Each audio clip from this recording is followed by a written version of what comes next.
Hello friends, कैसे हैं आप सब? क्या हाल चाल है जी आप लोगों के? आई होप सो सब बहुत बढ़िया होंगे।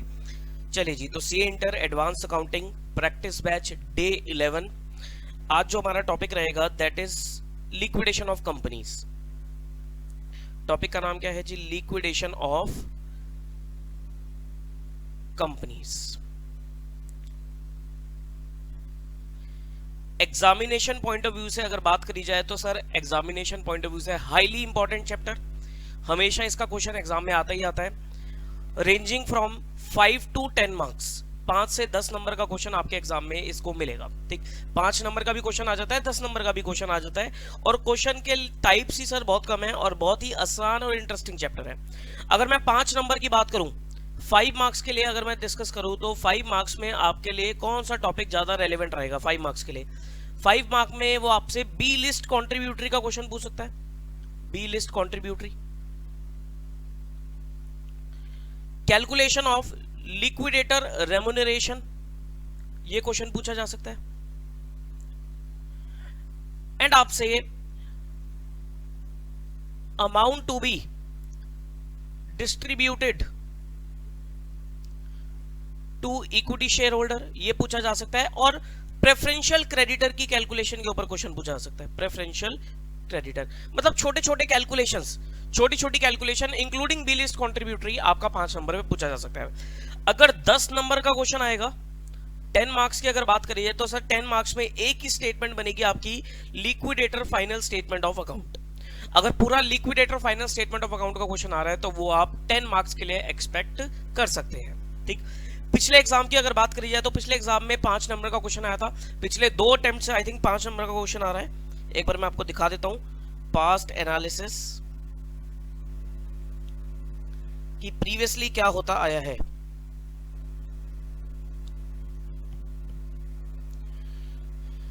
ये देखो जी, लिक्विडेशन की अगर बात करी जाए तो लिक्विडेशन हर बार एग्जाम में आया है। ये आपका लिक्विडेशन रहा, देखो जी हर बार एग्जाम में आया है 5-10 5-10 5-10 करके। ठीक, पिछले अटेम्प्ट में दिसंबर में 5 नंबर का क्वेश्चन आया, जुलाई में भी 5 नंबर का क्वेश्चन आया, जनवरी में 10 नंबर का क्वेश्चन आया था। ठीक, उसके बाद नवंबर 20 में 10 नंबर का आया था, नवंबर 19 में 5 नंबर का आया था। तो मतलब 5 का भी आ सकता है, 10 का भी आ सकता है। ये जितने भी 5-5 नंबर के क्वेश्चन है इसमें बी लिस्ट कॉन्ट्रीब्यूटरी था, लिक्विडेटर रेम्युनरेशन का क्वेश्चन था और amount to be distributed to equity share holder, और एक बेसिक क्वेश्चन था प्रेफरेंशियल क्रेडिटर की कैलकुलेशन के ऊपर। ठीक, इस बार आई थिंक आपको 10 नंबर का क्वेश्चन आ सकता है। इस बार मुझे लगता है कि सर लिक्विडेशन से आपको 10 नंबर का क्वेश्चन आ सकता है, जिसमें आपको liquidator final statement of account बनाने का क्वेश्चन आने के चांसेस है। ठीक है जी, चलिए जी, तो अब हम अपनी डिस्कशन शुरू करते हैं। सबसे पहले हम आरटीपीज उठाते हैं, आरटीपी के क्वेश्चंस को देखते हैं किस तरीके से क्वेश्चंस हैं।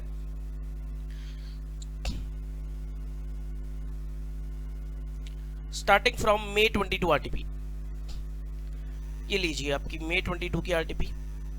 लिक्विडेशन का आपको क्वेश्चन आई थिंक 6th मिलता है, 6th नहीं सॉरी 7th या 8th क्वेश्चन है इंटरनल रिकंस्ट्रक्शन के बाद। तो this is your liquidation of companies. पढ़ो जी क्या कहता है question. The balance sheet of cloud limited on 31st March 21 being the date of voluntary winding up is as under। 31st March 21 is the date of voluntary winding up। इस दिन से company क्या करी है? कंपनी अपनी बंद करना चाह रही है। बैलेंस शीट में आपके पास equity share holder funds, shareholder fund में आपके पास शेयर कैपिटल है 21 lakh, reserve and surplus 4 lakh, long term borrowings 420 की, शॉर्ट टर्म बोरिंग्स दे रखे 970, trade payables 12 lakh, other current liability 2,10,000। Assets में property plant and equipment 26 lakh, current assets में इन्वेंट्री दे रखी है, ट्रेड रिसीवेबल दे रखे हैं और कैश एंड बैंक बैलेंस नील है, कैश एंड बैंक बैलेंस 0 है। नोट्स टू अकाउंट्स में आपके पास ऑथराइज्ड कैपिटल है और इशूड कैपिटल है। इशूड कैपिटल में क्या क्या है आपके पास? 10,000 equity share of 100 each, 60 paid up. ठीक है जी, 10,000 इक्विटी शेयर हैं 100 रुपए की फेस वैल्यू के, 60 पेड अप वैल्यू है, 6 लाख रुपए की पेड अप कैपिटल। फिर एक और क्लास ऑफ शेयर है 10,000 equity share of 100 each, 50 paid up, ये अलग क्लास ऑफ शेयर्स हो गए, 5 lakh paid up value. 10,000 10% cumulative preference shares of 100 each, fully paid up, preference shares भी आपके पास 10 लाख रुपीस के। रिजर्व एंड सरप्लस में आपके पास सिक्योरिटी प्रीमियम है, पीएनएल का डेबिट बैलेंस है। लॉन्ग टर्म बोरिंग्स में 10% डिबेंचर्स है, शॉर्ट टर्म बोरिंग्स में बैंक ओवरड्राफ्ट है। अदर करंट लायबिलिटी में प्रेफरेंशियल क्रेडिटर्स है। प्रेफरेंशियल क्रेडिटर्स उसने क्वेश्चन में ही दे दिया आपके, तो सबसे पहली प्रेफरेंस इसी की होगी। प्रॉपर्टी प्लांट एंड इक्विपमेंट में land and building and plant and machinery आपके पास, ठीक है जी। Preference dividend is in arrear for 3 years up to 31 March 2021। वो कह रहा है प्रेफरेंस डिविडेंड का 3 साल, प्रेफरेंस शेयर होल्डर्स का 3 साल का डिविडेंड आउटस्टैंडिंग है, एरियर्स है। डिविडेंड एरियर्स जो होता है वो आपकी कोई लायबिलिटी नहीं होती, लेकिन वो आपकी कंटिंजेंट लायबिलिटी है। लेकिन लिक्विडेशन का टॉपिक जो कहता है, लिक्विडेशन का जो लॉ कहता है वो कहता है कि जब भी आप प्रेफरेंस शेयर होल्डर की पेमेंट करोगे तो आपको उनका एरियर्स ऑफ डिविडेंड भी पे करना पड़ेगा, ठीक। तो यहां पर हमें एरियर्स ऑफ डिविडेंड भी साथ में प्रेफरेंस शेयर होल्डर को देना पड़ेगा। The assets realised as follows, ये आपके एसेट बिके। लैंड एंड बिल्डिंग 1240 की, प्लांट एंड मशीनरी 1420 की, इन्वेंट्री बिक की 620 की और डेटर से 13,20,000 रियलाइज हो गए। एक्सपेंस ऑन लिक्विडेशन इज 172 का आपका लिक्विडेशन एक्सपेंस है। Remuneration to the liquidator is 2% of the realisation of the assets. जितने भी एसेट रियलाइज हुए हैं उसका 2% लिक्विडेटर की रेम्युनरेशन रहेगी। तो इन सारे रियलाइज्ड अमाउंट को कैलकुलेट करके उसका 2% आपकी लिक्विडेटर रेम्युनरेशन रहेगी। Income tax payable is 134। Sir income tax payable is your preferential creditor, ध्यान रखना। इनकम टैक्स की लायबिलिटी है, भले ही आपकी बुक्स में ना आ रही हो, इनकम टैक्स आपका आउटस्टैंडिंग है, पेबल है, भले ही आपकी बुक्स में ना आ रहा हो, लेकिन फिर भी वो आपका क्या कहलाएगा, प्रेफरेंशियल क्रेडिटर रहेगा। सबसे पहले उसको प्रेफरेंस दी जाएगी अपार्ट फ्रॉम लिक्विडेशन एक्सपेंस। इसके बाद आपको सबसे पहले प्रेफरेंशियल क्रेडिटर की पेमेंट करनी होती है। Then interest on debenture for the year ended 31 March has not been considered in the given balance sheet and is also to be paid। वो कह रहा है आपका डिबेंचर का इंटरेस्ट 31 मार्च तक का आपका डिबेंचर का इंटरेस्ट, 1 साल का आपका डिबेंचर का इंटरेस्ट, भले ही आपने बुक्स में रिकॉर्ड ना किया हो, लेकिन डिबेंचर होल्डर को पेमेंट करते समय आप इस इंटरेस्ट को भी पे कर दोगे, ठीक है सर, कर देंगे, कोई दिक्कत वाली बात नहीं है। You are required to prepare liquidator final statement of account. Sir May 22 के आरटीपी में 10 नंबर का एलएफएस अकाउंट का क्वेश्चन है, और इस बार मुझे लगता है सर पेपर में भी आपको एलएफएस अकाउंट 10 नंबर का आएगा। और एलएफएस अकाउंट, सही बता रहा हूं, 10 नंबर का क्वेश्चन एलएफएस का आसान होता है as compare to 5 marks question. 5 number के क्वेश्चन में फिर भी आपको दिमाग लगाना पड़ेगा, टाइम लगाना पड़ेगा, लेकिन ये 10 नंबर का आपको फ्री के नंबर दिलवा देगा, ठीक है जी। अब इसको सॉल्व करते हैं हम, किस तरीके से होगा। देखो लिक्विडेशन में आपको कुछ प्रेफरेंस याद रखनी है कि सबसे पहले किसकी पेमेंट होगी, फिर क्या होगा। देखो सबसे पहले तो भैया आप एसेट देख लो कि एसेट कितने रियलाइज हो रहे हैं, ठीक। उसमें से अगर कोई स्पेसिफिकली प्लेज्ड आपका लोन है तो उस एसेट से आप पहले उस लोन की पेमेंट कर दोगे। जैसे मान लो आपने बैंक ओवरड्राफ्ट ले रखा था और बैंक ओवरड्राफ्ट के अगेंस्ट आपने अपना स्टॉक को हाइपोथिकेट करा रखा था, आपने अपने स्टॉक को प्लेज कर रखा था, तो स्टॉक जब भी बिकेगा तो पहले उस बैंक ओवरड्राफ्ट की पेमेंट होगी, क्योंकि वो क्या है, एसेट स्पेसिफिकली प्लेज्ड। सर जैसे डिबेंचर इशू करते हैं तो डिबेंचर में भी तो चार्ज क्रिएट होता है, लेकिन वो फ्लोटिंग चार्ज होता है। अगर फिक्स चार्ज डिबेंचर है तो आप स्पेसिफिकली उस एसेट में से माइनस कर दोगे, लेकिन जनरली डिबेंचर्स के ऊपर क्या होता है, आपका फ्लोटिंग चार्ज होता है। फ्लोटिंग चार्ज का मतलब होता है कि all the asset are secured, तो किसी भी एसेट को हम स्पेसिफिक प्रेफरेंस नहीं दे सकते। तो जब भी आप एसेट बेचोगे तो अगर कोई आपका स्पेसिफिकली प्लेज्ड आपकी कोई लायबिलिटी है तो वो पहले पे कर दी जाएगी। उसके बाद जब आप क्रेडिट साइड पे पेमेंट दिखाओगे, उसमें सबसे पहली प्रेफरेंस आपको देनी है लिक्विडेशन एक्सपेंस और लिक्विडेटर रेम्युनरेशन को। लिक्विडेशन का खर्चा, लिक्विडेटर की रेम्युनरेशन, उसको पहले पे करोगे। उसके बाद आप प्रेफरेंस दोगे प्रेफरेंशियल क्रेडिटर्स को। प्रेफरेंशियल क्रेडिटर्स में क्या क्या आता है सर, वर्कमैन के ड्यूज आ गए, एम्प्लॉय वर्कमैन वगैरह के ड्यूज आ गए आपके, और आपका इनकम टैक्स की लायबिलिटी आ गई। ये सब आपकी प्रेफरेंशियल क्रेडिटर की डेफिनेशन में कवर होता है, ठीक। बाकी आपको एक बार लॉ पढ़ना पड़ेगा। उसके बाद प्रेफरेंशियल क्रेडिटर के बाद आपका आता है कोई भी सिक्योर्ड लोन होता है। कोई भी अगर आपका सिक्योर्ड लोन है उसमें आपके डिबेंचर आ सकते हैं, कोई सिक्योर्ड अपना लोन हो सकता है, वो सारी पेमेंट हो जाएगी। उसके बाद आपके अनसिक्योर्ड लोन आते हैं, और अनसिक्योर्ड लोन के बाद आपके प्रेफरेंशियल अपना प्रेफरेंस शेयर होल्डर की पेमेंट होती है इंक्लूडिंग देयर डिविडेंड, और फिर लास्ट में जो पैसा बचता है वो आप किसको पे कर दोगे, इक्विटी शेयर होल्डर को पे कर दोगे। इक्विटी शेयर होल्डर की पेमेंट करते समय आपको वर्किंग बनानी पड़ेगी, क्योंकि कई बार आपको इक्विटी शेयर होल्डर से कॉल करके पैसा मंगवाना भी पड़ता है, ठीक। तो आपको देखना पड़ेगा कैलकुलेशन करके कि नेट में फाइनली कितना रिफंड होगा या फिर कॉल किया जाएगा, उसके लिए हम कैलकुलेशन अभी देख लेंगे, ठीक। तो ये प्रेफरेंस आपको याद रखनी है। सर कंपनीज एक्ट के कुछ सेक्शन लगते हैं आपके लिक्विडेशन के ऊपर, वाइंडिंग अप के ऊपर, प्लस एक आपका अलग से स्पेसिफिक लॉ बना हुआ है IBC, insolvency and bankruptcy code 2016, वो भी डील करता है आपको लिक्विडेशन के ऊपर। आपको हालांकि इतने लॉ में डिटेल में जाना नहीं है, सब फाइनल लेवल पे पढ़ोगे जाकर, लेकिन इस चैप्टर में कुछ कुछ बातें आप उनको उन लॉ की पढ़नी पड़ेगी। ठीक, बस आप क्या करना सर, लॉ में नहीं जाना, आपको प्रैक्टिकल क्वेश्चंस पे ज्यादा ध्यान देना है।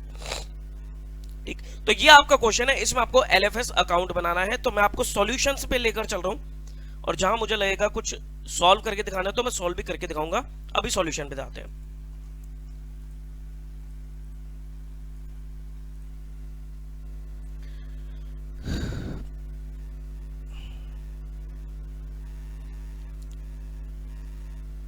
लो जी, लिक्विडेटर फाइनल स्टेटमेंट अकाउंट। सबसे पहले क्या करोगे सर, डेबिट साइड आपकी रिसीट होगी, क्रेडिट साइड आपकी पेमेंट होगी। रिसीट में आपके एसेट बिक गए, क्या क्या एसेट बिक गया आपके सर, ट्रेड रिसीवेबल इतने का बिक गया, इन्वेंटरी इतने की बिक गई थी, लैंड एंड बिल्डिंग 1240 की और प्लांट एंड मशीनरी 1420 की, 46 लाख के आपके एसेट बिक गए। ठीक है जी, अब आप पेमेंट करोगे। पेमेंट में सबसे पहले आप लिक्विडेटर रेम्यूनरेशन दिखाओगे, 46 लाख का 2%, 92,000। यही कह रहा था कि भाई लिक्विडेटर रेम्यूनरेशन कितनी रहेगी, 2% ऑफ द एसेट रियलाइज्ड। फिर आपके लिक्विडेशन के खर्चे आ गए 172। ठीक, फिर आपकी प्रेफरेंशियल क्रेडिटर की पेमेंट होगी। प्रेफरेंशियल क्रेडिटर आपको बैलेंस शीट में 210 दे रखे थे, ये तो होंगे ही होंगे, साथ में आपको नीचे दे रखा था income tax payable 134। Income tax payable भी आपका क्या होता है, प्रेफरेंशियल क्रेडिटर होता है। तो ये दोनों की मैंने पेमेंट कर दी। हर लेवल पे आप क्या करोगे, आप चेक करोगे कि आपके पास पैसा कितना अवेलेबल है, क्योंकि जहां पैसे की शॉर्टेज आ जाएगी वहां पर आपको इक्विटी शेयर होल्डर से पैसा मंगवाना पड़ेगा। ठीक, तो हर लेवल पे, हर पॉइंट पे आप चेक करोगे कि आपके पास पैसा अवेलेबल है या नहीं पेमेंट करने के लिए। ठीक, तो देख लो, यहां तक तो कोई दिक्कत ही नहीं है सर, पैसा काफी अवेलेबल है, 46 लाख में से ये सब आपने पे कर दी। ठीक, अब डिबेंचर होल्डर की बारी आएगी। डिबेंचर होल्डर में आपके पास क्या था सर, डिबेंचर की फेस वैल्यू थी 420 प्लस, वो क्या कह रहा था, वो कह रहा था कि सर डिबेंचर होल्डर्स को आप 1 साल का इंटरेस्ट भी पे कर देना साथ साथ। ठीक, तो देख लो डिबेंचर कहां है आपके, 420, तो 420 का 10% 42,000 का आप क्या करोगे, इन्हें इंटरेस्ट की भी पेमेंट कर दोगे। ये आपका 42,000 का इंटरेस्ट भी पे हो गया। ठीक, अभी भी पैसा बच रहा है आपके पास। अनसिक्योर्ड लोन की अब बात करते हैं। देखो अनसिक्योर्ड लोन में आपके पास क्या क्या है, अनसिक्योर्ड लोन में 9,70,000 का बैंक ओवरड्राफ्ट है, 970 का बैंक ओवरड्राफ्ट हो गया, और ट्रेड पेबल हो गया आपके 12 लाख के। अब मैं इस पॉइंट पे एक बार चेक कर लेता हूं कि फंड अवेलेबल है या नहीं। 46 lakh minus 92,000 minus 172 minus 210 minus 134 minus 420 minus 42, तो मेरे पास सर पैसा बच रहा है कितना, 35,30,000 का।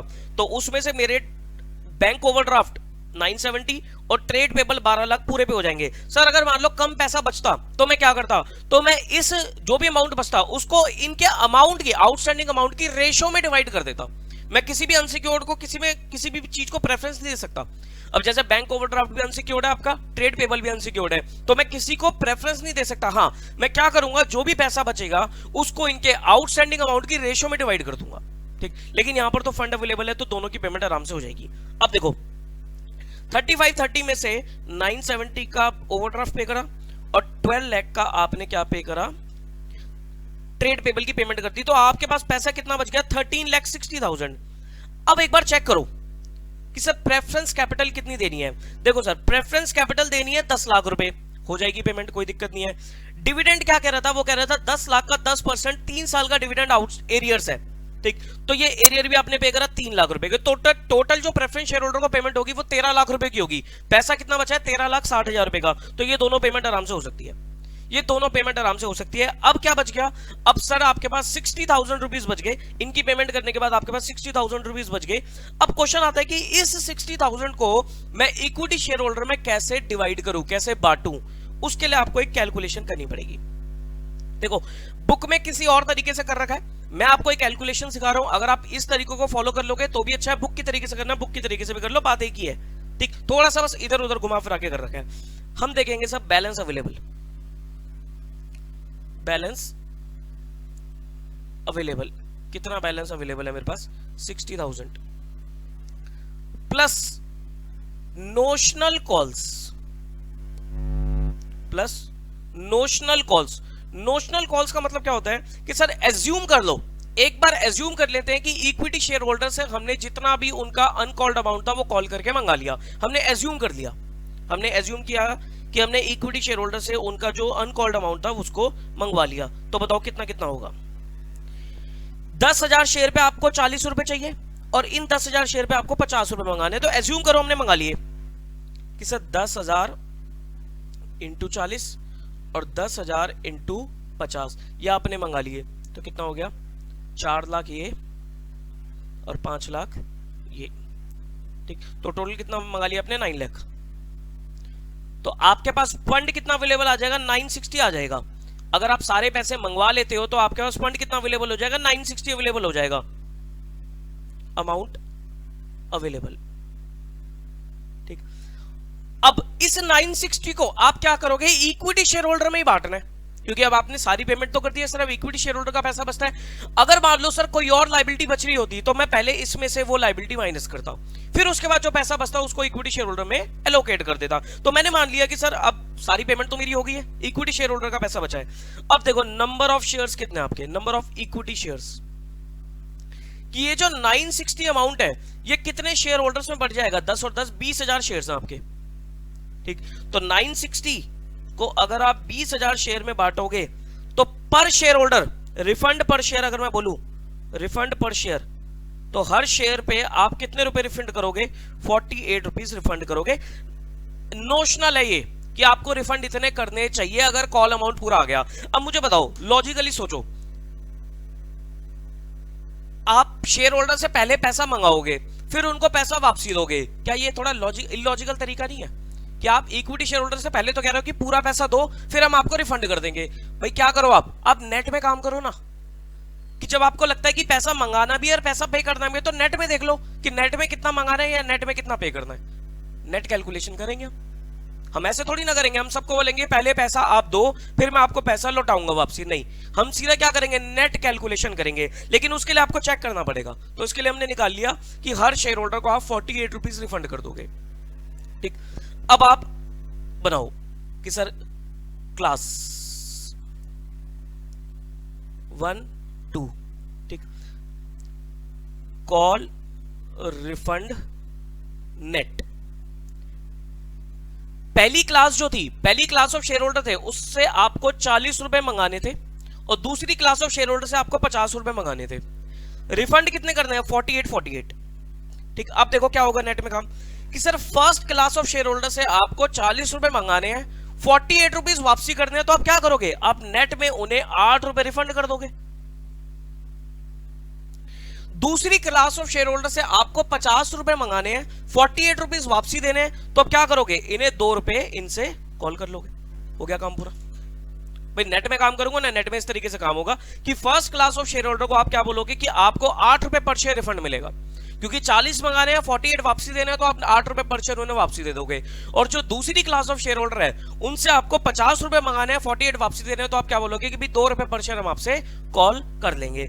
अब देखो यहां पर इसको किस तरीके से दिखाया जाएगा, एलएफएस अकाउंट में, एलएफएस अकाउंट में आपने बोला कॉल करके पैसा मंगाओगे तो आपकी रिसीट साइड पे आएगा, तो कॉल फ्रॉम शेयर होल्डर कितना, कि इन 10,000 शेयर पे आप 2 रुपए पर शेयर मंगाओगे तो 20,000 रुपए आपने कलेक्ट कर लिए। और वापसी कितना दोगे, वापसी दोगे by equity share holder 10,000 share पे आप 8 रुपए वापसी दोगे, तो 80,000 रुपए शेयर आपने वापसी दे दिए और ये आपका अकाउंट टैली कर जाएगा। ठीक है जी, तो sir this is your LFS account, बेहद आसान, फ्री के नंबर मैं कहता हूं 10 नंबर कुछ भी नहीं है। गलती से भी इसको चॉइस में मत छोड़ देना, बहुत सही चैप्टर है ये नंबर लाने के लिए। ठीक है जी, तो ये आपका होगा May 22 का क्वेश्चन। आई होप आपको क्लियर हो गया होगा, क्वेश्चन आसान भी था, इसमें कोई ऐसी दिक्कत वाली बात ही नहीं। नेक्स्ट आरटीपी पे आते हैं।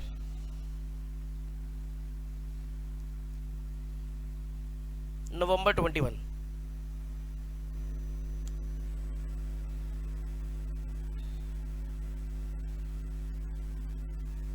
लो जी, यहां पर तो छोटा सा ही क्वेश्चन है, छोटे क्वेश्चन ज्यादा डेंजरस होते हैं। ठीक, देखो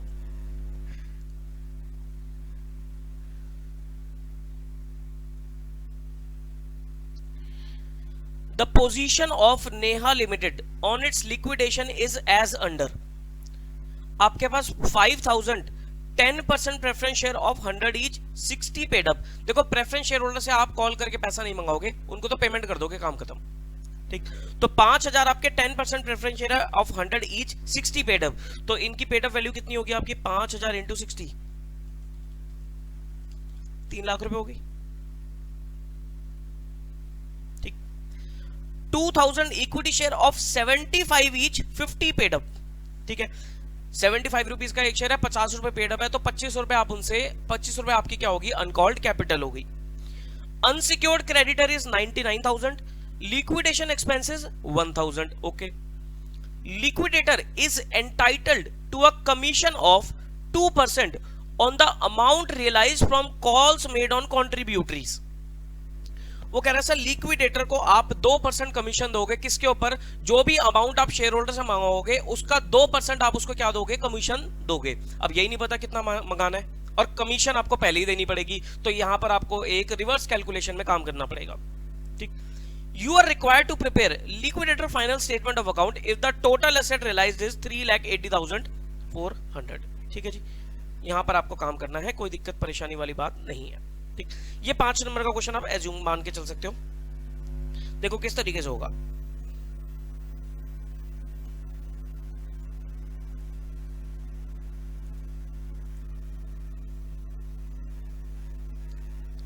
this is your LFS account. सबसे पहले एसेट रियलाइज्ड कितना 3,80,400, ठीक। लिक्विडेशन एक्सपेंस पे हो जाएंगे 1000 रुपए, आराम से पे हो जाएंगे। लिक्विडेटर रेम्युनरेशन, अभी इसको क्वेश्चन मार्क, अभी आपको नहीं पता ना कि भाई लिक्विडेटर रेम्युनरेशन कितनी होगी, छोड़ दो। अनसिक्योर्ड क्रेडिटर 99,000, आराम से पे हो जाएंगे, ठीक। प्रेफरेंस शेयर होल्डर, अब देखो 3,80,400 माइनस 99,000, ठीक। तो आपके पास जो पैसा बच गया वो कम बचा है और प्रेफरेंस शेयर होल्डर को आपको पेमेंट करनी है ज्यादा। अब क्या करूं मैं, अब देखो यहां पर आपको शॉर्टेज ऑफ फंड्स निकालना पड़ेगा कि भाई टोटल अमाउंट अवेलेबल कितना है आपके पास 3,80,400, इसमें से आपने लिक्विडेशन एक्सपेंस पे कर दिए, बैलेंस बच गया 3,79,400, फिर आपने अनसिक्योर्ड क्रेडिटर की पेमेंट कर दी, बैलेंस कितना बच गया आपके 2,80,400। अब आपको प्रेफरेंस शेयर होल्डर को 3 लाख रुपए देने हैं, लेकिन आपके पास फंड की शॉर्टेज आ गई। कितने शॉर्टेज ऑफ फंड आ गई आपके पास, 19,600 की फंड की शॉर्टेज आ गई, ठीक।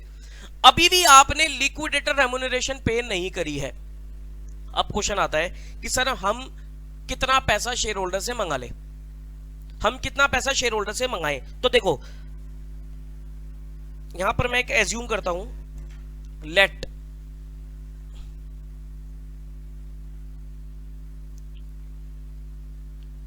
Amount to be called BX, X assume किया, ठीक।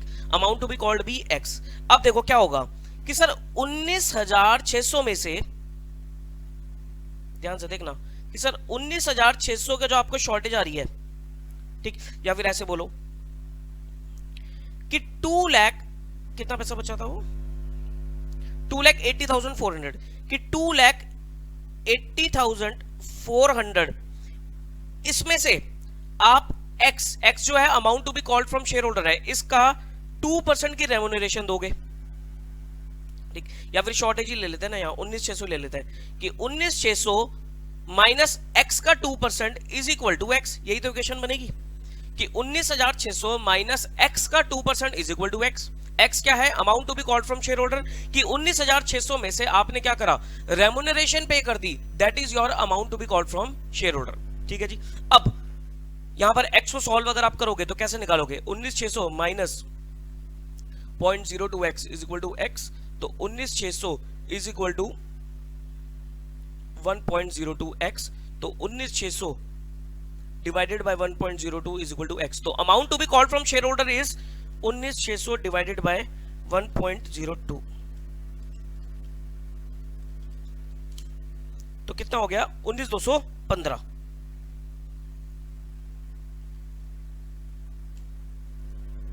ठीक। तो देखो यहां पर ये किस तरीके से कैलकुलेट कर रहा है कि 19,600 into 100 divided by 98 is equal to 20,000, ठीक। तो 20,000 निकल के आ गया। तो अनकॉल्ड कैपिटल है आपकी कितनी 50,000 रुपए, तो आप 50,000 पूरी नहीं मंगाओगे, आप कितना मंगाओगे सर 20,000 रुपीज मंगाओगे, यानी कि हर शेयर होल्डर से आप कितने रुपए मंगाओगे, 10 रुपए पर शेयर मंगाओगे, सो दैट आप कमीशन की भी पेमेंट कर दोगे, कमीशन की भी पेमेंट आप कर दोगे। देखो सिंपल सी बात है, 19,600 आपकी क्या है, शॉर्टेज है, ठीक। अभी भी आपने रेम्युनरेशन तो पे करी नहीं है, रेम्युनरेशन तो पे करी नहीं है, ठीक। तो आप क्या बोलोगे, आप बोलोगे 19,600 की जो शॉर्टेज है उसमें अगर मैं और पैसा मंगा लूं, ताकि वो मेरी शॉर्टेज भी पूरी हो जाए और आप अपने प्रेफरेंस शेयर होल्डर को पेमेंट भी कर दोगे, तो कितना पैसा मंगाऊं, उसमें आपने अभी रेम्यूनरेशन तो निकाली ही नहीं है, क्योंकि रेम्यूनरेशन तो जो पैसा मंगाओगे उसी का ही 2% है।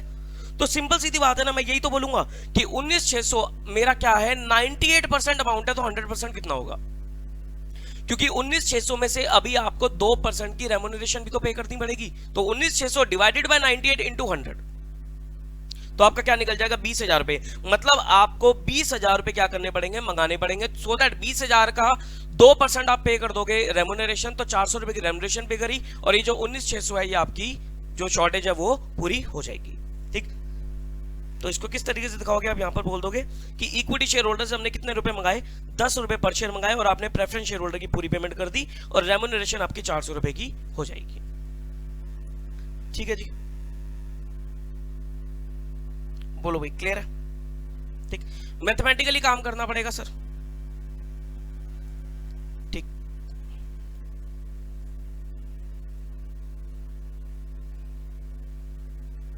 या एक बार मैं यहां से इक्वेशन बना के आपको और समझाता हूं। देखो 2,80,400, ठीक, इसमें मान लो आप एक्स मंगाते हो,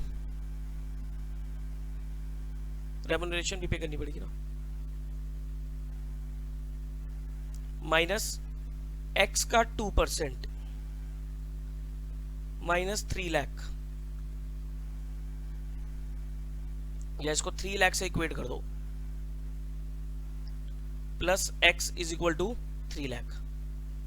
ठीक, तो ये कैसे निकलेगा, ये निकलेगा 280,400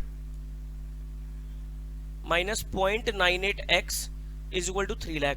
तो बात वही आ गई ना, 19,600 आ जाएगा divided by 98 into 100 is equal to X, तो वही 20,000 आ जाएगा। वही क्या आ जाएगा आपका, 20,000 रुपए आ जाएगा। तो यहां पर आप इक्वेशन कैसे बोल सकते हो, इसको ऐसे ना लिख के इसको आप लिखो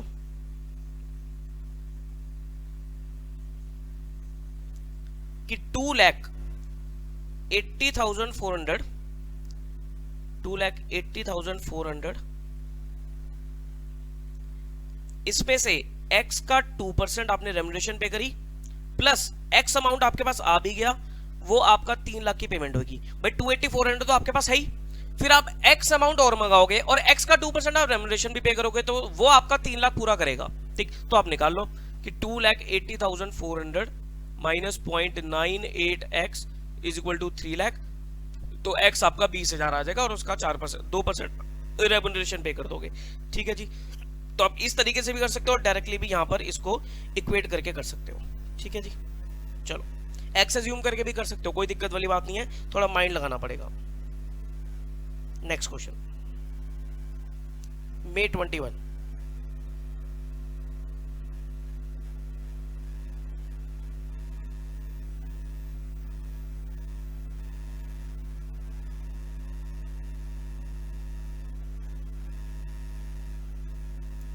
लो जी, ये 10 नंबर का क्वेश्चन है, May 21, थोड़ा बड़ा क्वेश्चन है। From the following trial balance of all rounder on 1 January 21 prepare liquidator final statement of account, particulars, debit, credit. 9% preference share capital, 2,500 preference share of 100 each fully paid up, 2,50,000। Equity share capital में आपके पास 4,000 equity share of 100 each fully paid up है, एक class of share तो ये हो गया। दूसरी class of share में 4,000 equity share of 100 each 50 paid up है, 2 लाख रुपए की। Then you have plant 6 lakh का, stock 720, sundry debtors 170, sundry creditors 442, bank balance 240, preliminary expense 12,000, 6% mortgage loan 460, outstanding liability for expense 50,000 और loss of the year is 60,000। ठीक है जी,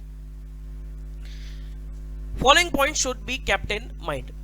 On 21st January, liquidator sold plant for 590 and stock in trade at 10% less than the book value। कि sir 590 का plant बिक गया और stock जो है वो आपका बुक वैल्यू से 10% डाउन पे बिक गया।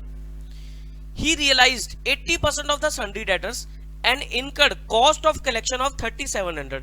Remaining debtors are to be treated as bad. वो कह रहा है 80% डेटर से पैसा आ गया और 3700 हमारी कॉस्ट ऑफ कलेक्शन भी लग गई, तो डेटर में से जो पैसा आया उसमें से सीधा सीधा कॉस्ट ऑफ कलेक्शन माइनस करके नेट प्रोसीड्स लिख लेना. Loan mortgage was discharged on 31st January along with the interest for 6 months. वो कह रहा है 31st जनवरी को हमने लोन की पेमेंट कर दी और 6 महीने का इंटरेस्ट के साथ हमने पेमेंट करी है. Creditor were discharge subject to 5% discount. Creditor की पेमेंट हमने 5% डिस्काउंट पे कर दी. Outstanding expense are paid 20% less. Outstanding expense भी हमने 20% कम पे करे.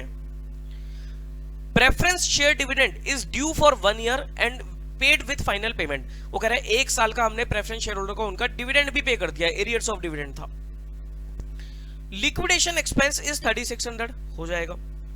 Liquidator remuneration is settled at 4% on disbursement to the share holder preference and equity excluding preference dividend subject to a minimum of 20,000. ये point अच्छा है. क्या कह रहा है? वो कह रहा है जो लिक्विडेटर रेम्युनरेशन पे करोगे वो कितनी पे करोगे? 4% पे करोगे. 4% किसका? जो भी पैसा आप इक्विटी शेयर होल्डर और प्रेफरेंस शेयर होल्डर में बांटोगे उसका 4%, और जो पैसा प्रेफरेंस शेयर होल्डर में बांटोगे उसमें आपको प्रेफरेंस डिविडेंड इंक्लूड नहीं करना.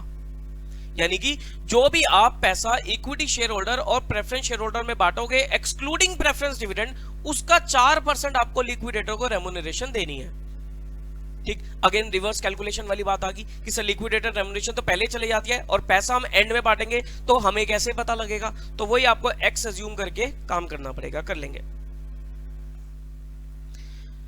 Liquidator remuneration is rounded off to the multiple of ₹10. अच्छा, एक पॉइंट हो रहा है कि liquidator remuneration is subject to a minimum of 20,000. यानी कि लिक्विडेटर की रेम्युनरेशन है वो कम से कम 20,000 होगी. मतलब 20,000 से अगर आपकी कम आ रही है तो आपको मिनिमम 20,000 तो देनी ही देनी है उसे. ठीक, और 20,000 से ज्यादा आ रही है तो जितनी ज्यादा ही रहे उतनी दे दो, लेकिन उसे 10 रुपए के मल्टीपल में राउंड ऑफ कर देना. ठीक है, आई होप ये पॉइंट आप समझ गए. ठीक, बस आपको liquidator final statement of account यहां पर बनानी है. करो.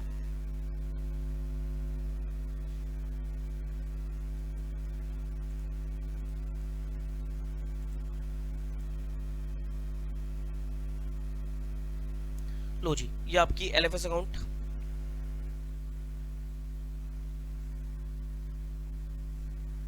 सबसे पहले एसेट रियलाइज्ड.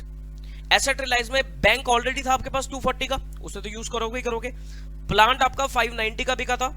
डेटर क्या क्या कह रहा था कि 80% डेटर आपके बिक गए और उसमें आपको 3700 की कॉस्ट लग गई, तो 132,300 डेटर से पैसा आया. स्टॉक आपका 90% वैल्यू पे बिक गया था. स्टॉक के बाद बस ये आपके एसेट बिके थे. ठीक है जी, यहां तो कोई दिक्कत नहीं है. लिक्विडेटर रेम्युनरेशन क्वेश्चन मार्क, ये आपकी बाद में निकलेगी. लिक्विडेशन एक्सपेंस गिवन है 3600 की पेमेंट कर दी हमने. ठीक, क्रेडिटर में क्या क्या आ रहा है आपका? 6% मॉर्गेज लोन पहले पे करोगे आप 460 का, और 6 महीने का उसके ऊपर इंटरेस्ट पे कर देना 13,800 का. ये पेमेंट कर दी. अनसिक्योर्ड क्रेडिटर में आपके पास क्रेडिटर है 419,900 के, पेमेंट कर दो 95% पे, और आउटस्टैंडिंग एक्सपेंस आप पे कर दो 40,000 के, तो ये आपने पेमेंट कर दी. अब यहां पर मैं एक बार चेक कर लेता हूं कि पैसा अवेलेबल है या नहीं. ठीक, तो देखो पैसा कितना अवेलेबल है. टोटल रिसीट कितनी आई थी आपकी? 16,10,300. इसमें आपने क्या करा? सारी पेमेंट कर दी before final payment made to members. ठीक, देखो आपने क्या क्या पेमेंट कर दी. सारी पेमेंट कर दो, लेकिन आप प्रेफरेंस शेयर होल्डर और इक्विटी शेयर होल्डर के पैसे को रोक लो. सारी पेमेंट में क्या क्या करा आपने? 3600 के आपने लिक्विडेशन एक्सपेंस पे करे. 473,800 का आपका बैंक का लोन था, ये आपने बैंक लोन पे करा 473,800 का. 459,900 की आई थिंक आपकी अनसिक्योर्ड क्रेडिटर की पेमेंट थी, ये आपने कर दी. ठीक, प्रेफरेंस शेयर होल्डर का डिविडेंड भी आपको पे कर देना है.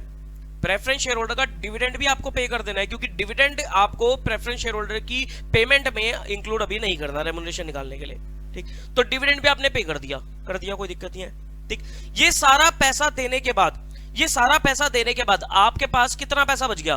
Balance left 6,50,500. इसमें से अभी आपने लिक्विडेटर की रेम्युनरेशन पे नहीं करी है. ठीक, अब लिक्विडेटर की रेम्युनरेशन पे करनी है मुझे, तो मैं क्या बोलूंगा कि भाई amount to be paid to, इसमें फिर दोबारा एक्स अज्यूम करो कि let amount to be paid to members में आपके इक्विटी शेयर होल्डर और प्रेफरेंस शेयर होल्डर दोनों आगे, amount to be paid to members be X assume कर लिया आपने, ठीक। तो अब आपके पास बैलेंस कितना बचा है? 6,50,500। कितना बचा है पैसा? 6,50,500, ठीक। तो 650,500 में से अभी रेम्युनरेशन पे करनी है आपको। रेम्युनरेशन कितनी पे करनी है? इस x का 4%, तो x का 4% इज इक्वल टू x, यही तो होगा कि 6,50,500 ये आपके पास पैसा बचा है, उसमें से रेम्युनरेशन पे करो x का 4%, वही आपका क्या बचेगा? Amount to be paid to members. तो अब इसको सॉल्व कर लो। 650,500 इज इक्वल टू 1.04x, तो x कैसे निकलेगा? 650,500 divided by 1.04 is equal to x, ठीक। तो इसको सॉल्व करोगे तो ये आ जाएगा आपका 625,481, ठीक। इसका आप निकाल दो 4%, इसका 4%, तो ये आता है 25,019, तो राउंड ऑफ कर दो 10 रुपए में, तो 25,020, तो इतनी आप रेम्युनरेशन पे कर सकते हो, ठीक। इसका एक शॉर्टकट तरीका क्या है? इसका एक शॉर्टकट तरीका है कि ये जो पैसा बचा है इसको rate divided by 100 plus rate, जैसे आप एक बचपन में करते थे ना, अमाउंट अवेलेबल है ये इंक्लूडिंग मैनेजरियल कमीशन वगैरह जो आप फाइनल अकाउंट्स में बचपन में करते थे, तो ये 4 डिवाइडेड बाय 100 प्लस 100 104 आ गया, तो इससे आपकी लिक्विडेटर रेम्युनरेशन आ गई, ठीक। 25,020, ठीक। तो देखो 6,50,500 माइनस 25,020, अब पैसा बच गया आपके पास 625,480। अब 625,480 में आपकी प्रेफरेंस कैपिटल कितनी है? प्रेफरेंस कैपिटल है 250 की, ये तो पूरी पे हो जाएगी, ये पूरी पे हो जाएगी, ठीक। और उसके बाद आप क्या करोगे? जो भी पैसा बचेगा वो आप इक्विटी शेयर होल्डर में बांटोगे। 625,480 माइनस 250 के आपने इनको पे करा, तो पैसा बच गया आपके पास 375,480। अब फिर दोबारा कैलकुलेशन करो कि balance available equity share holder के लिए आपके पास कितना बैलेंस अवेलेबल है? बैलेंस अवेलेबल है आपके पास 375,480, ठीक, प्लस नोशनल कॉल्स। मान लो आप पैसा मंगा लेते हो, नोशनल कॉल्स, तो नोशनल कॉल्स में कितना आएगा? कितना आपका अनकॉल्ड अमाउंट था? देखो जी, आपको मंगाना था 4,000 शेयर्स पे 50 रुपए मंगाने थे। 4,000 शेयर पे आपको 50 रुपए मंगवाने हैं, 2 लाख। तो अमाउंट अवेलेबल कितना आ जाएगा? 575,480, ठीक। Number of shares, total number of share कितने हैं? 4,000, तो फुली पेड अप है, 4,000 पार्टली पेड अप है, तो टोटल शेयर हो गया आपके 8,000। तो रिफंड पर शेयर क्या आएगा? रिफंड पर शेयर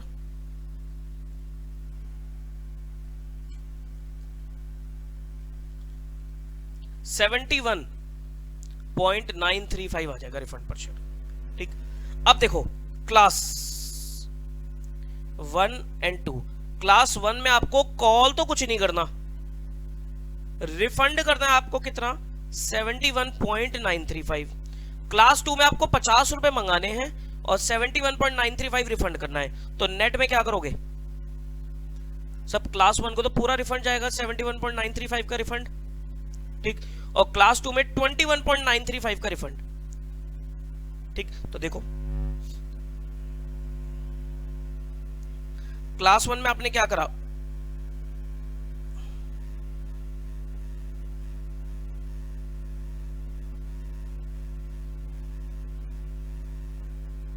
देखो इक्विटी शेयर होल्डर क्लास 1 में आपने पूरा रिफंड कर दिया, और दूसरे केस में पार्टली पेड वालों को आपने 21.935 रिफंड करा, ये आपका काम हो गया, ठीक है जी, बोलो क्लियर? तो ये आपका May 21 आरटीपी हुआ। नेक्स्ट November 20,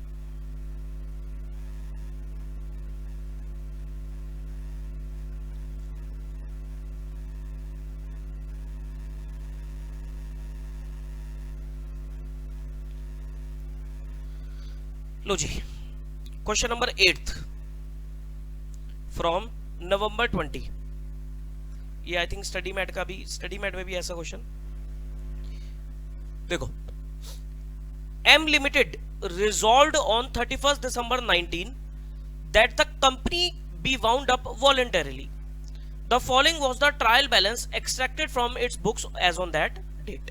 ठीक, क्या क्या आपके पास फिक्स एसेट है 2 लाख के, इन्वेंट्री है 120 की, बुक डेट्स है 240 के, बुक डेट्स मतलब डेटर्स, कैश इन हैंड है 40 का, पीएनएल अकाउंट का डेबिट बैलेंस मतलब लॉस है ये, 1006% preference share of 100 etch fully paid up, 2000 equity share of 100 etch fully paid up, और एक दूसरी क्लास है आपके पास 2000 equity share of 100 etch 75 paid up. तो फुली पेड अप शेयर भी है 2000 और 2000 आपके पार्टली पेड शेयर्स है।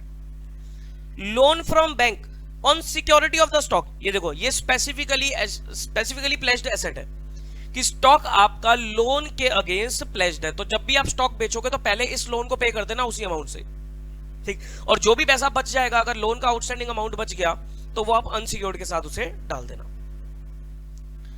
ट्रेड पेबल आपके 350 के हैं, ठीक है जी, कोई दिक्कत नहीं है। The asset realised the following amount after all cost of realisation and liquidator commission amounting to 5000 paid out of cash in hand, ठीक। वो कह रहा है कि सारे एसेट की रियलाइजेशन इस तरीके से हुई और जो लिक्विडेटर रेम्युनरेशन थी, कमीशन वगैरह थी, कॉस्ट ऑफ रियलाइजेशन थी जो कि 5000 की थी, वो हमने कैसे पे करी है, कैश इन हैंड से पे कर दिया, कोई दिक्कत ही नहीं है, नॉर्मल है।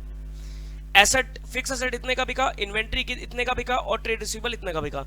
इस इन्वेंट्री में से 1,10,000 में से पहले इस 1 लाख के लोन की पेमेंट करोगे और ये जो 10,000 रुपए बच जाएगा ये आप सरप्लस पैसा बच जाएगा जो आप कहीं और यूज कर लोगे। Calls on partly paid share were made but the amount due on 200 share were found to be irrecoverable.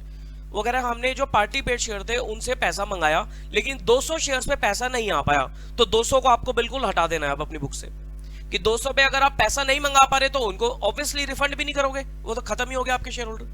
भाई 200 ऐसे बंदे थे जिसको आप ढूंढ ही नहीं पा रहे, तो ढूंढ नहीं पा रहे तो छोड़ दो, ना तो आप उनसे पैसा मंगा सकते ना ही अब आप उनको वापसी करोगे, ठीक है जी। यू आर रिक्वायर्ड टू पे liquidator final statement of receipt and payment. Receipt and payment means account only. आओ, ये तो बहुत सिंपल सा क्वेश्चन लग रहा है, इसमें कोई दिक्कत वाली बात इतनी नहीं है।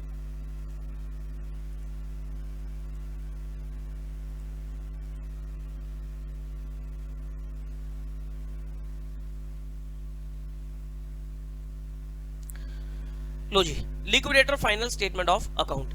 कैश इन हैंड है आपके पास 40,000 का, एसेट रियलाइज में फिक्स एसेट 168 का, इन्वेंट्री 1,10,000 में से 1 लाख का तो लोन ही पे कर दिया हमने, तो पैसा कितना बच गया 10,000 रुपए। डेटर से 230 आ गया था, टोटल पैसा कितना आ गया आपके पास 4,08,000 रुपए। अब वो कह रहा था लिक्विडेटर रेम्युनरेशन और एक्सपेंस 5,000 के पे कर दो, ट्रेड पेबल की पेमेंट कर दो 3.5 लाख रुपए। अब देखो पैसा अवेलेबल है या नहीं, 448 माइनस 5,000 माइनस 350, सर पैसा बचा है सिर्फ 93,000 का और अभी आपको प्रेफरेंस शेयर होल्डर की पेमेंट करनी है, तो कैसे करेंगे हम, वही नोशनल कॉल वाला कॉन्सेप्ट कि सर बैलेंस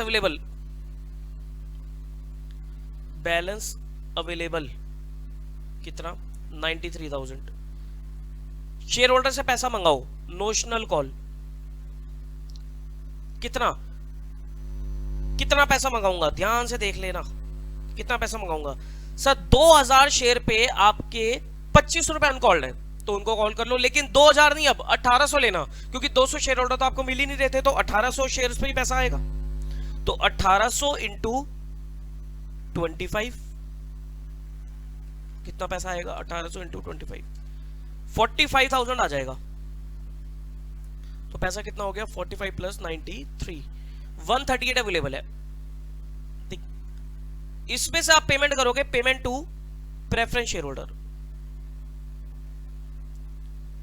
कितनी पेमेंट करनी है प्रेफरेंस शेयर होल्डर को, प्रेफरेंस शेयर होल्डर ले जाएंगे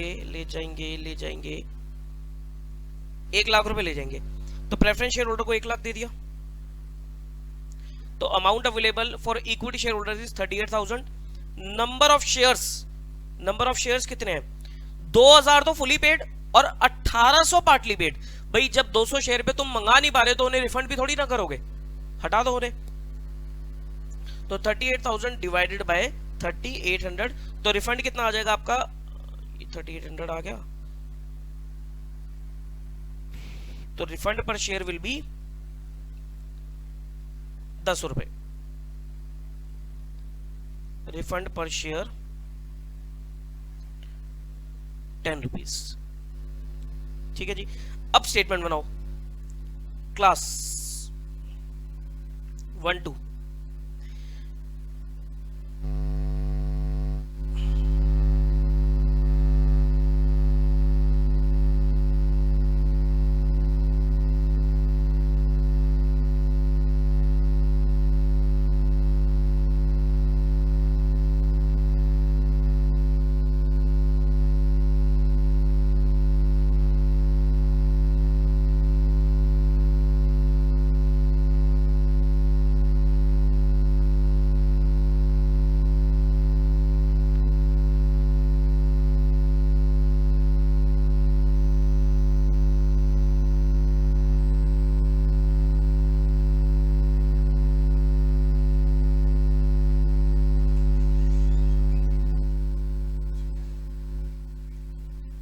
कॉल यहां पर आपको क्लास 1 में कुछ नहीं करना, और रिफंड कितना करना है 10 रुपए। क्लास 2 में आपको कॉल कितना करना था 25 रुपए और रिफंड करना है 10 रुपए। ठीक, अब नेट में क्लास 1 में आप 10 रुपए क्या करोगे, आप रिफंड कर दोगे, और क्लास 2 में आप 15 रुपए कॉल कर लोगे। ठीक, तो यही एंट्री हो जाएगी आपकी। देखो कॉल कितनी करी आपने 1800 शेयर पे 15 रुपए, और रिफंड कितना किया आपने 2000 शेयर पे 20 रुपए। ये आपका रिफंड का अमाउंट हो गया। ठीक है जी। तो this is your RTP November 20। Now come to May 20।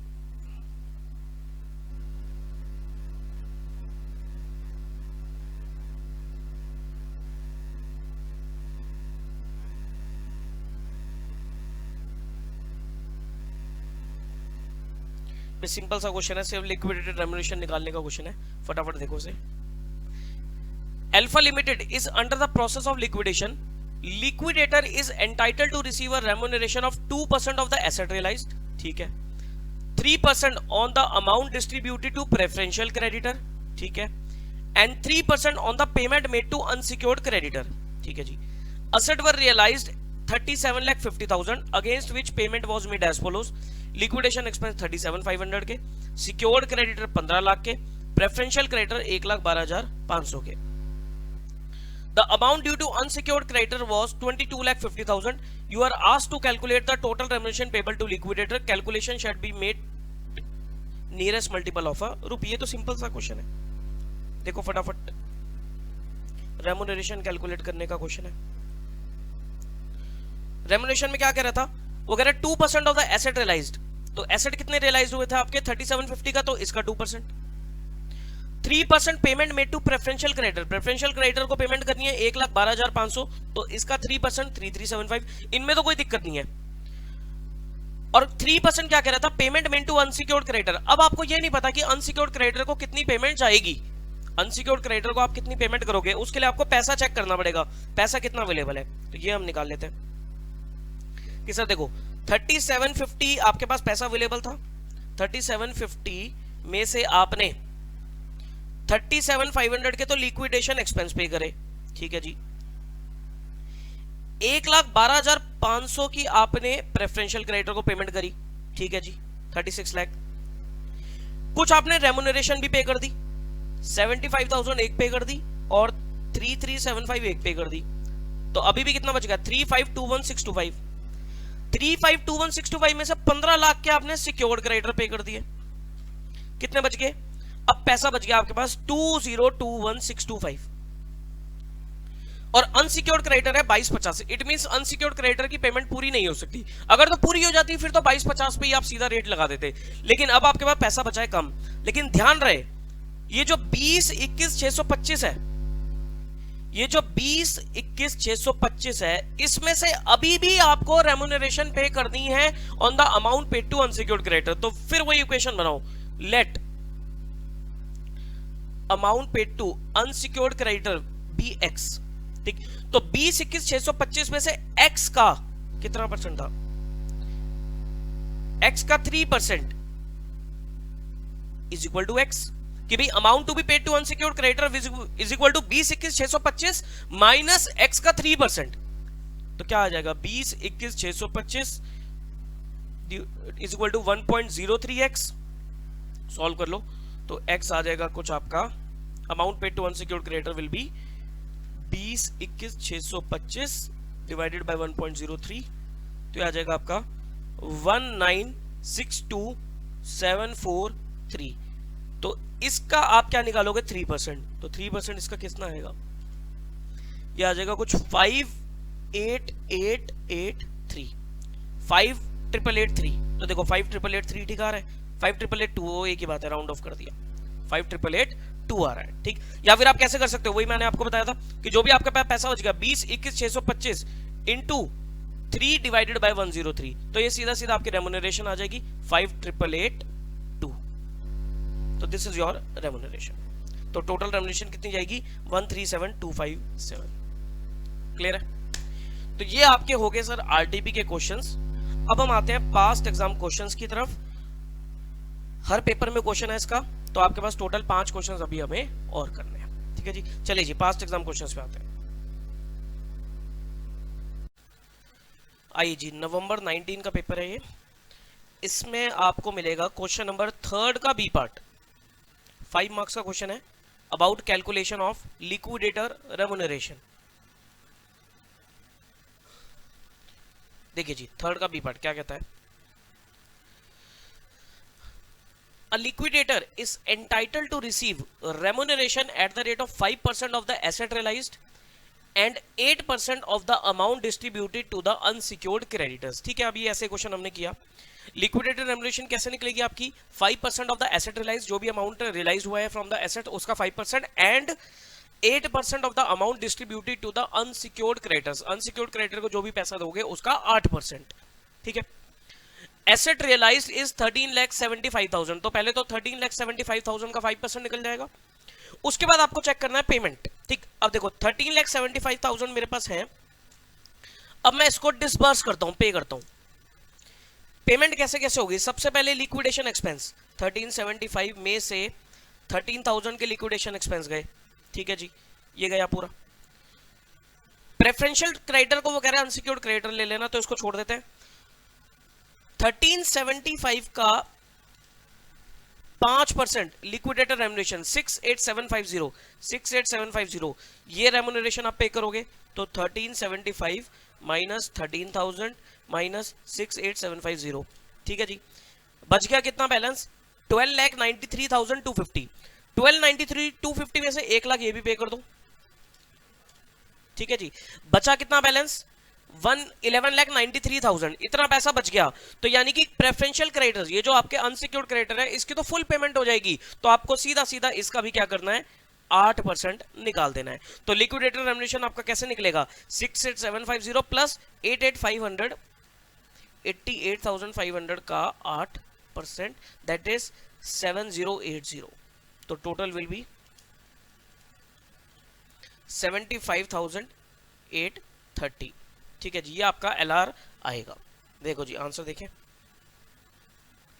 5% of the asset realise 68750, 8% of payment to unsecured creditor that is 7080, 75830। क्या कह रहा है, liquidator remuneration on payment to unsecured creditors, cash available for unsecured creditor after payment all payment including liquidation expense, secured creditor and liquidator remuneration, total amount realized is 1375।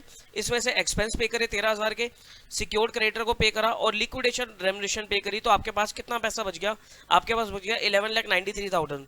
that means आपके पास sufficient amount है available to pay to the preferential creditor that is unsecured creditors, तो आपके पास liquidator remuneration आप पूरी की पूरी पे कर दोगे, ठीक है जी, ओके। तो ये आपका नवंबर 19 था, बेसिक सा क्वेश्चन था। नाउ कम टू नवंबर 20, इसमें आपको मिलेगा क्वेश्चन नंबर 6 का बी पार्ट, सेक्शन 326 के ऊपर आया क्वेश्चन ये, section 326 overriding preferential payments, section 326 overriding preferential payments के ऊपर। BK limited is being wound up by the tribunal. All the assets of the company have been charged in the favor of the company's banker to whom company owes 2.50 crore, ठीक है जी। सारे asset company के bank के पास pledged है, जिससे company ने क्या कर रखा है 2.50 करोड़ का लोन ले रखा है, बैंक से लोन ले रखा है 2.50 करोड़ का। The company owes the following amount to others due to workers, workers को 62,50,000 जाने हैं, ये ओवरराइडिंग प्रेफरेंशियल पेमेंट है। वर्कर को जो भी पेमेंट करी जाएगी वो क्या होती है आपकी ओवरराइडिंग प्रेफरेंशियल पेमेंट, मतलब सबसे पहले पे करा जाएगा वर्कर का पैसा। Tax payable to the government, ये नॉर्मल प्रेफरेंशियल क्रेडिटर है, ओवरराइडिंग नहीं है, ये नॉर्मल है। अनसिक्योर्ड क्रेडिटर को जाना है 30 lakh rupees. You are required to compute with reference to the provision of Companies Act 13 the amount of each kind of creditor is likely to get if the amount realized by official liquidator from the secured asset available for distribution among the creditor is only 2 crore rupees. ठीक है जी sir, पैसा कितना है हमारे पास 2 करोड़ का, और bank का loan पे करना 2.5 करोड़ रुपए का, यानी कि सारा का सारा पैसा बैंक लोन को पे कर देना चाहिए। लेकिन यहां पर हमारे पास एक ओवरराइडिंग प्रेफरेंशियल पेमेंट निकल के आ गई वर्कर की। तो ओवरराइडिंग प्रेफरेंशियल पेमेंट के केस में आपको क्या करना पड़ेगा, आपको इस 2 करोड़ के अमाउंट को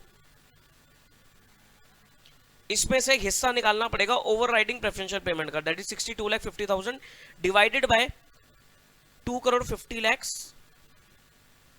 प्लस 62,50,000। ये आपने प्रोपोर्शनेट कर दिया, ये आपने क्या करा प्रोपोर्शनेट कर दिया कि भाई ये 2 करोड़ 2 जनों में बंटना है, ये 2 करोड़ का पैसा बैंक को भी जाना है और ओवरराइडिंग प्रेफरेंशियल पेमेंट को भी जाना है, तो ओवरराइडिंग का कितना हिस्सा आएगा, प्रोपोर्शनेट हमने उसे कर दिया। कितना आएगा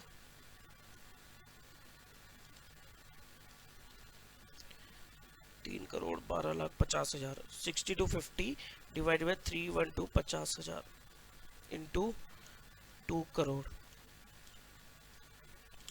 40 लाख रुपीस की पेमेंट। 40 लाख रुपीस की पेमेंट आप किसको करोगे, वर्कर्स को कर दोगे। 62,50,000 में से 40 लाख का अमाउंट आपका वर्कर को चला जाएगा, और बैंक को कितना जाएगा, बैंक को जाएगा sir 2 crore minus 40 lakh, that is 1.60 crore. 1 crore 60 lakh आप बैंक को पे कर दोगे, दैट मीन्स गवर्नमेंट को कुछ भी नहीं पे होगा और अनसिक्योर्ड क्रेडिटर को कुछ भी पे नहीं होगा। ठीक, तो आपको बेसिकली प्रोपोर्शनेट करना होता है। 326 सेक्शन यही कहता है। देखो section 326 of the companies act 13 talks about the overriding preferential payment to be made from the amount realise from the assets to be distributed to various kind of creditors according to the proviso given in the section 326 the security of every secured creditor should be deemed to be subject to pari passu। pari passu का मतलब होता है proportionate, ये एक legal word है pari passu। pari passu means proportionate।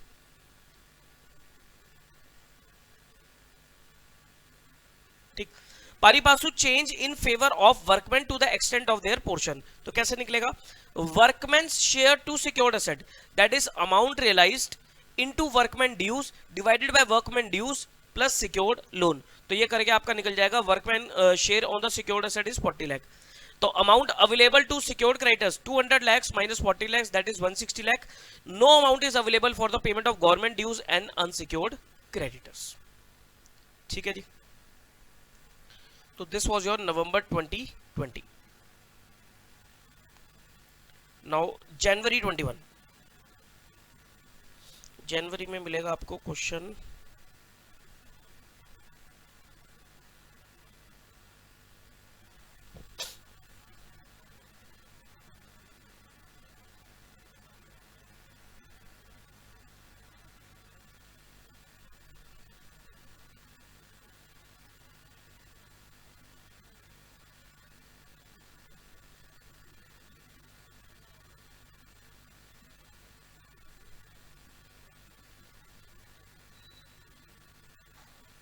Question number 5, question number 5 का B part, B list contributory.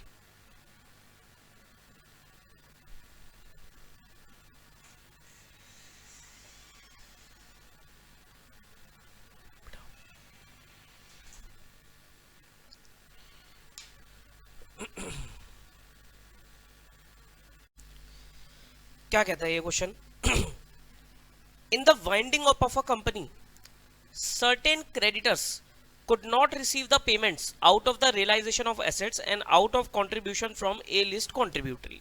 ठीक है जी, liquidation started on 1st April 2020। okay, the following persons have transferred their holdings before winding up. ठीक है जी, ये कुछ persons है OPQRST, इन्होंने अपनी होल्डिंग को ट्रांसफर करा। डेट ऑफ ट्रांसफर दे रखी है आपको, कितने शेयर ट्रांसफर करें हैं, और जब ट्रांसफर किया था तो क्रेडिटर का कितना अमाउंट आउटस्टैंडिंग था, लॉस कह सकते हो आप। The share were of 100 each and 70 being called up and paid up on the date of transfer. ठीक है जी, पार्टली पेड शेयर है। X was the transferee of share held by S. S ने अपने शेयर किसको transfer करे थे, X को करे थे। And X paid 30 rupees per share as calls in advance immediately on becoming the member. X ने क्या करा सर, कॉल्स इन एडवांस के तौर पे पूरा पैसा पे कर दिया। Ignoring the expense of liquidation and remuneration to liquidator etc. work out the amount to be realized from the above contributory। देखो जी, ये क्वेश्चन है आपका किस पे, बी लिस्ट कॉन्ट्रीब्यूटरी से। बी लिस्ट कॉन्ट्रीब्यूटरी का मतलब क्या होता है कि सर कंपनी क्या कहती है, कंपनी कहती है कि वाइंडिंग अप के टाइम पे, कि भाई जब डेट ऑफ वाइंडिंग अप आ जाते हैं उस टाइम पे अगर किसी शेयर होल्डर ने अपने शेयर बेच दिए हैं, अगर किसी शेयर होल्डर ने अपने शेयर बेच दिए हैं, ठीक है जी, और जिस बंदे को बेचे हैं वो भाई उसने अपनी कॉल वगैरह तो पे करी नहीं है, तो उसके प्रीवियस होल्डर को जिसने शेयर बेचे थे during the process of winding up, उसको पकड़ के कंपनी पैसा रिकवर कर सकती है। मतलब मान लो जब डेट ऑफ वाइंडिंग अप आई तो मैं अपने शेयर किसी को बेचकर चला गया था, मुझे पता था कि कंपनी बंद होने वाली है, तो मैंने क्या करा, अपनी लायबिलिटी खत्म करने के लिए अपने शेयर किसी को बेच दिए, किसी को भी बेच दिए। ठीक, और सामने वाला बंदा क्या हो गया, सामने वाला बंदा हो गया इंसॉल्वेंट हो गया।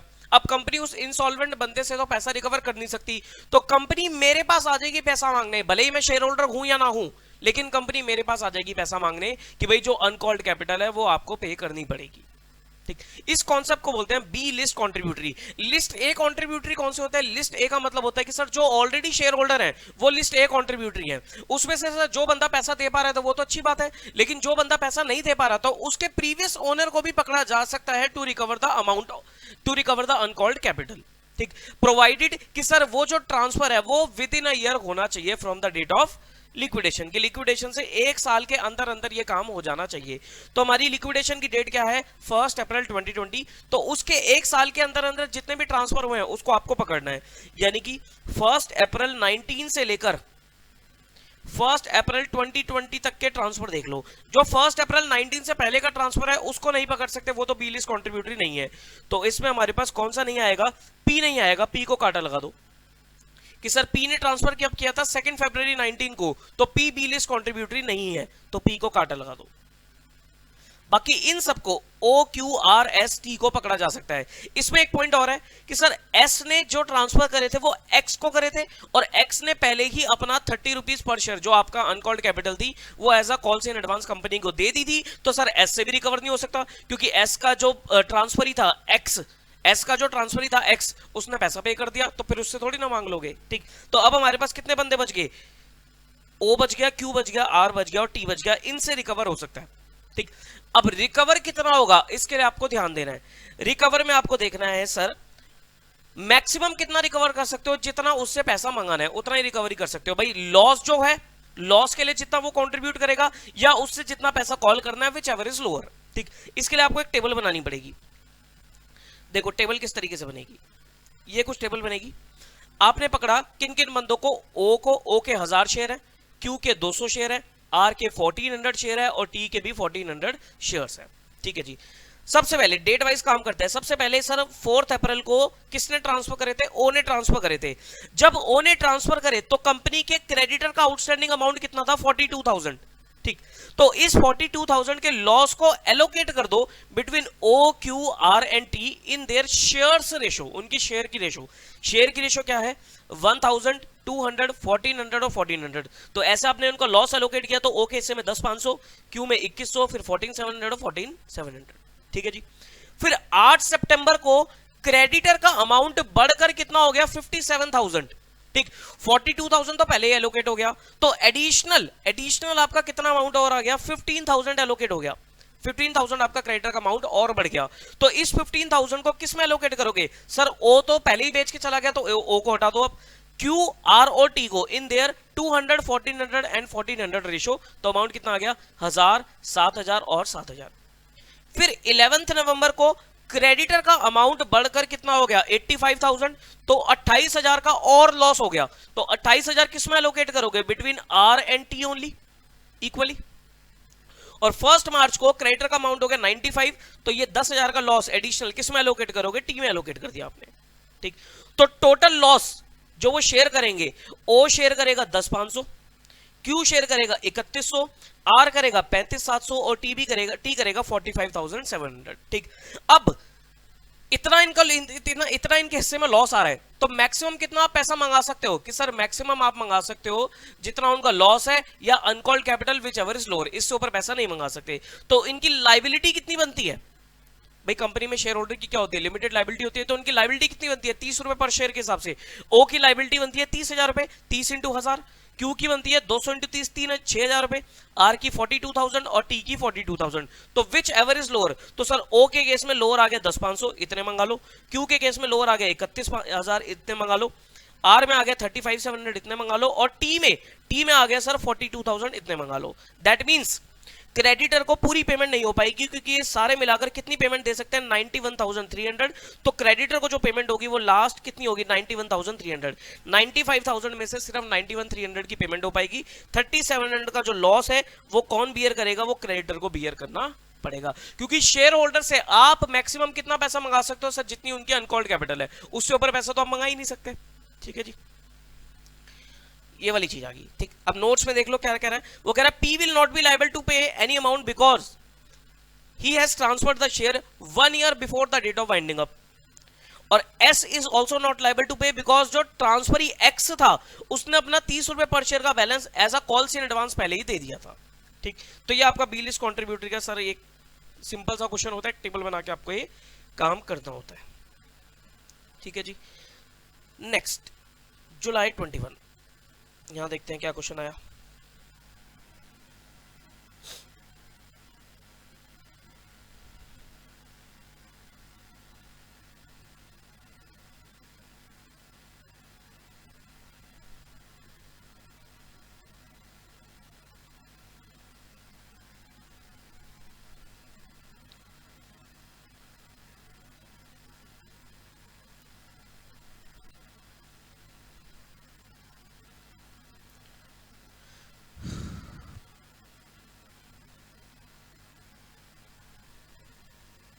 क्वेश्चन नंबर 6 का बी पार्ट, जुलाई 21 में क्वेश्चन नंबर 6 का B part.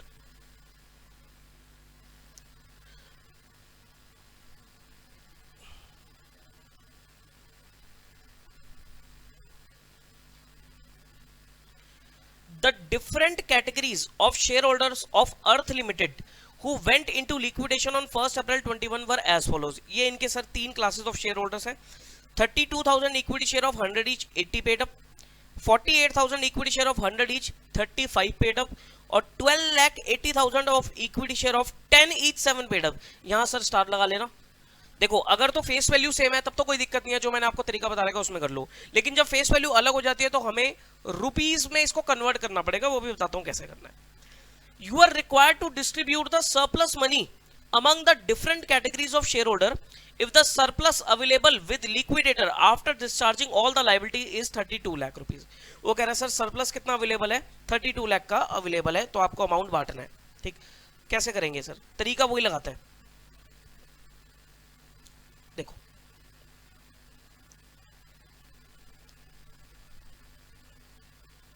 Balance available,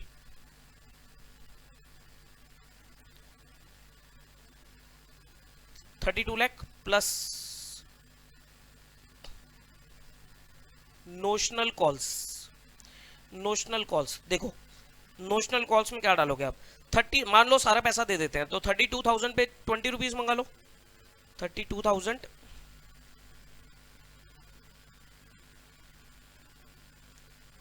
into 20, 48,000 into 65,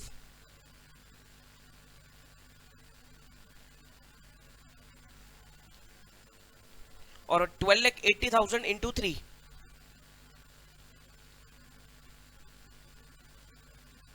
इतना पैसा आपने मंगा लिया।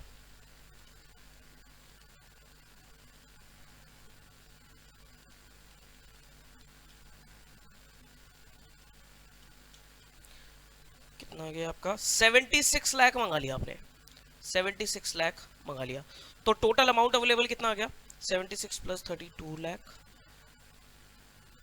10,80,000 नहीं 1 करोड़ 8 लाख हो गए, 108 लाख, 10 लगा दो, 108 lakh. This is your balance available.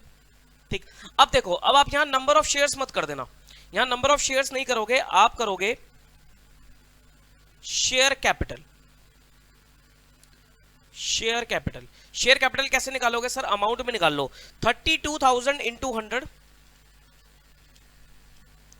48,000 into 100 और 12,80,000 इंटू 10, तो टोटल शेयर कैपिटल कितनी आ गई आपकी 2 करोड़ 8 लाख। ठीक, तो दैट मींस रिफंड, अब जो रिफंड निकलेगा वो क्या निकलेगा, रिफंड पर रुपी निकलेगा, रिफंड पर रुपी निकलेगा, पर रुपी कितना रिफंड आएगा आपका 108 डिवाइडेड बाय 208, ये आ जाएगा आपका 0.5192, 0.5192, ये आपका पर रुपी रिफंड आ गया 0.5192। ठीक, अब देखो 3 क्लास बनाते हैं, क्लास 1 2 3। ठीक, फेस वैल्यू 100 100 और यहां 10 थी। ठीक, रिफंड कितना करोगे, रिफंड पर रुपये है 0.5192, तो अगर इसको आप 100 से मल्टीप्लाई करोगे तो रिफंड आ जाएगा 51.92, इधर भी 51.92 और इधर आ जाएगा 5.192। ठीक, कॉल कितना करना है, पहली क्लास से हमने कितने रुपए मंगाए थे, पहली क्लास से हमने 20 रुपए मंगाए थे, दूसरी क्लास से हमने कितने मंगाए थे 65 रुपीज, और तीसरी क्लास से हमने 3 रुपए मंगाए थे। ठीक, तो नेट देखो क्या करोगे, नेट में अगर आप पहली क्लास पे जाओगे तो पहली क्लास को नेट में आप रिफंड करोगे 31.92, ये रिफंड हो गया। दूसरी क्लास से आप कॉल करोगे 65 माइनस 51.92, 13.08 आप इससे कॉल करोगे, और तीसरी क्लास से आप क्या करोगे, इसको रिफंड करोगे 2.192 रिफंड करोगे।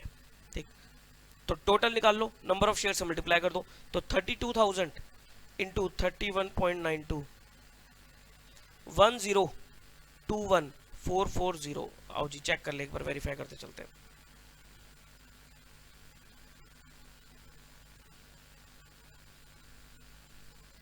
वन 1021,440 मैच हो गया जी, कि सर पहले क्लास से आप क्या करोगे 1021,440 रिफंड करोगे, दूसरी क्लास से आप क्या करोगे, मंगा लोगे पैसा 48,000 इंटू 13.08, इनसे आप कितना मंगा लोगे 627,840, आप इनसे कॉल करोगे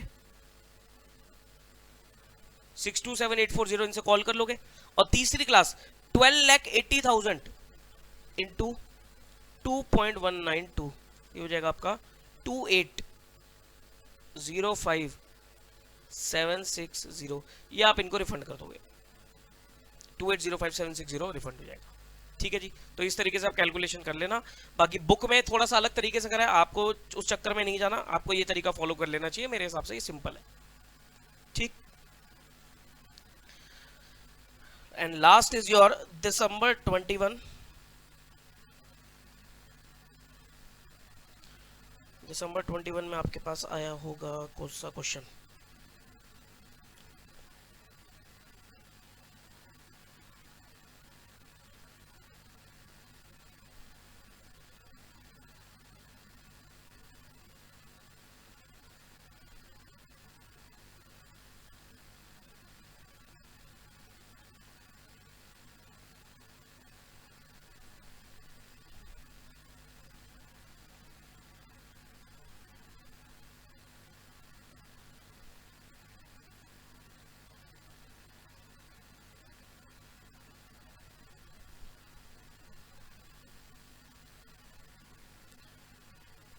ओवरराइडिंग प्रेफरेंशियल पेमेंट पे क्वेश्चन आया ये वाला।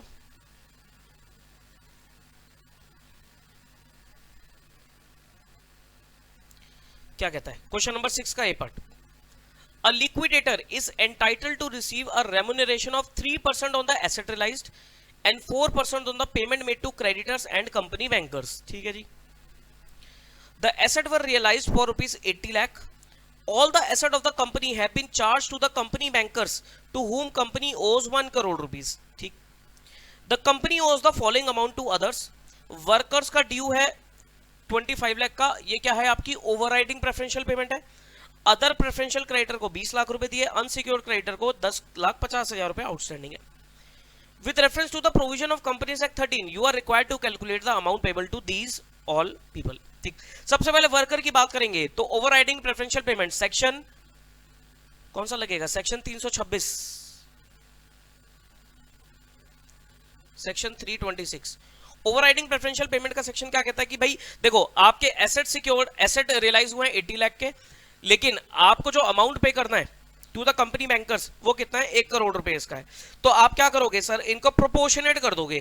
प्रोपोर्शनेट कैसे करोगे कि सर 80 लाख इनटू वर्कर्स को देना है 25 lakh divided by 1 crore bank का और 25 लाख तो 125 लाख। तो कितना आ गया ये 16 लाख आ गया। कितना आ गया 16 लाख। तो 16 लाख रुपीस आप क्या करोगे, वर्कर को पे कर दोगे। 16 लाख रुपीस तो वर्कर को पे कर दोगे और बाकी जो बचेगा वो बैंक के लिए बच जाएगा। बैंक के लिए कितना बचेगा, 64 लाख बचेगा। लेकिन आपको रेम्यूनरेशन भी देनी है तो रेम्यूनरेशन दे दो, लिक्विडेटेड रेम्यूनरेशन निकाल लो। एलआर कितनी निकलेगी, एलआर के 2 हिस्से हैं। 3% of the asset realised, 3% of the asset realised that is 80 lakh का 3% निकाला 2,40,000। एक तो ये पेमेंट हो जाएगी और तीसरा क्या था कि जो भी आप अपने बैंकर को पे करोगे और क्रेडिटर को पे करोगे, देखो क्रेडिटर तक तो बात ही नहीं आ रही, क्रेडिटर तक तो बात नहीं आ रही, तो बैंकर को जो भी आप पे करोगे उसका 4%। ठीक, अब देखो बैंकर के लिए कितना पैसा बचा है, 64 लाख बचा है। बैंकर के लिए कितना पैसा बचा है, 64 लाख बचा है। लेकिन ये पूरा 64 तो पे हो नहीं सकता, तो आप क्या लिखोगे, आप लिखोगे 64 इंटू 4/104। तो ये लिक्विडेटर रेम्यूनरेशन आ जाएगी 64 लाख इंटू 4 डिवाइडेड बाय 104, तो 246,154। तो ये आ जाएगा 246,154।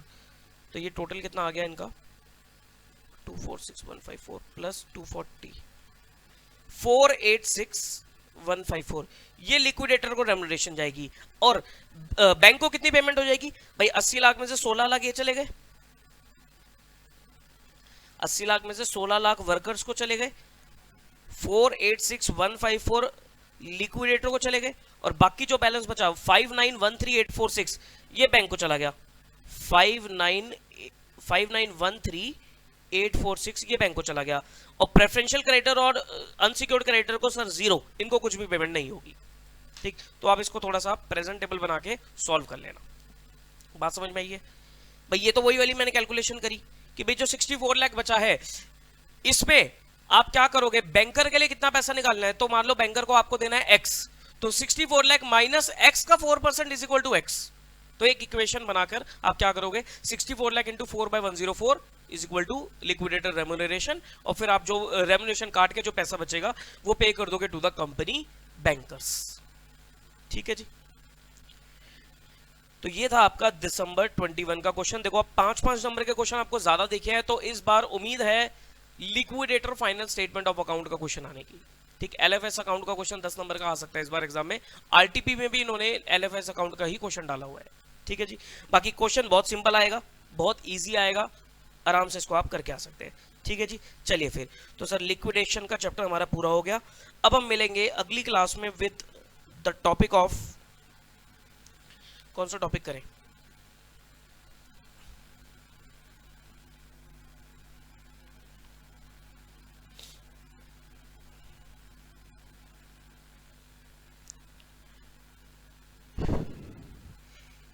इंटरनल रिकंस्ट्रक्शन की वीडियो मिलेगी अगली आपको, इंटरनल रिकंस्ट्रक्शन की वीडियो मिलेगी आपको नेक्स्ट। ठीक है जी। फिर इंटरनल ले जाएंगे, फिर एमैल्गमेशन हो जाएगा, डिसोल्यूशन हो जाएगा, कंसोलिडेशन। 4 वीडियोस आपके और पेंडिंग है, इंटरनल रिकंस्ट्रक्शन, एमैल्गमेशन, डिसोल्यूशन और कंसोलिडेशन। ठीक है जी। तो next video will be of internal reconstruction. चलिए फिर, तो will meet in the next class. Till then take care of yourself, bye bye.